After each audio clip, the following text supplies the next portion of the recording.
একটি ইন্টারেস্টিং ঘটনা শেয়ার করি। গতকাল একটি 5 স্টার হোটেলে ইফতার করতে গিয়েছিলাম। তো সেখানে যেটা দেখলাম সেটা খুবই ইন্টারেস্টিং, যে কারণে শেয়ার করতে চাই।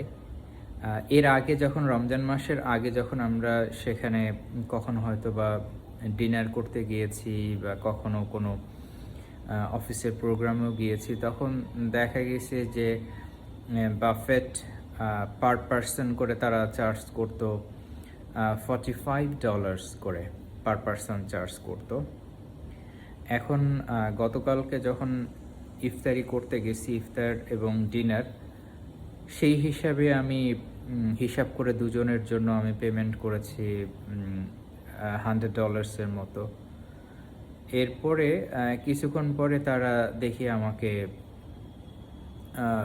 বেশ কিছু ডলার ফেরত দিল। তখন আমি জিজ্ঞাসা করলাম কেন? তো বলল যে না, এখন $32 করে পার পারসন। এই রমজান মাস উপলক্ষে তারা তাদের প্রাইসটাকে রিডিউস করছে, দাম কমিয়েছে। যে আগে যে বাফেট পার পারসন চার্জ, এটা $45 ছিল, $45-এর পরিবর্তে রমজান মাস উপলক্ষে সেটাকে $32 করছে। তো তখন আমার কাছে খুব অবাক লাগলো যে আমাদের দেশে তো সব কিছুর দাম শুধু বাড়তেই থাকে, কমার প্রবণতাটা অনেক কম।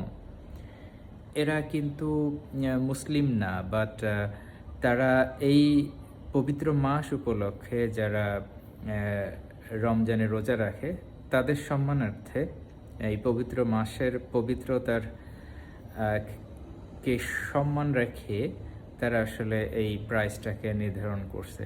এবং শুধু এই একটি মাত্র হোটেল নয়, আমি আমার কলিগের সাথে গল্প করতেছিলাম, সে তখন বলতেছিল যে না, এই রমজান মাস আসলে তারা এই ধরনের ডিসকাউন্ট দিয়ে থাকে। It's very nice. I think this is their Ramadan special. That's why they decorated like this.